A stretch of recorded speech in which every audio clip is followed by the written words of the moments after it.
Posibleng umabot naman sa 5 million metric tons ang global demand sa kakao. Ayon sa Department of Agriculture, nakatuon sa kakao industry ngayon ng Mindanao Region kung saan 90% ng kakao ay nanggagaling dito. Nagbabalik si Marita Muahe.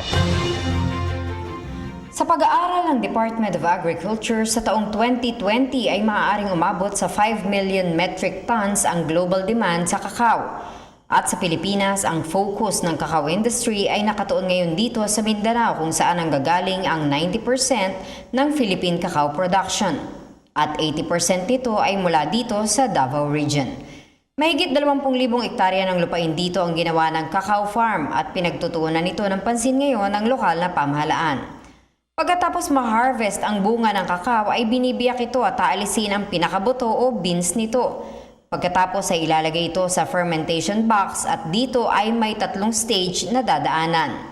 Mataas ang kalidad ng kakao na dumadaan sa fermentation at 15% lamang ng tableya sa market ang fermented. Usually, pag kukunting organizations lang din ang involved into fermentation process.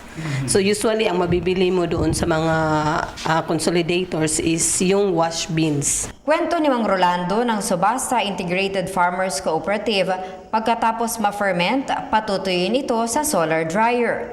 Para makita kung tama na ang pagkatuyo, magsasagawa ng cut test. Pagkatapos ito ay i-roast na ang kakao at aalisin ang balat nito, tatahipin at pagkatapos ay gigilingin hanggang maging fine ang cacao powder. Huhulmahin, ilalagay sa refrigerator at ito na ang cacao tableya. Suportado ng City Agriculturist Office ng Local Government at Department of Agriculture ang mga farmers na ito, lalo na ang mga kooperatiba ng mga magsasaka.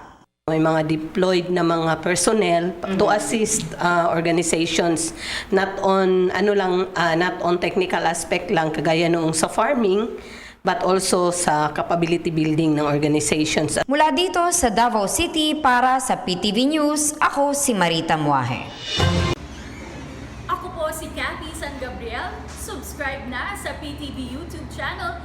I-click lang po ang subscribe button.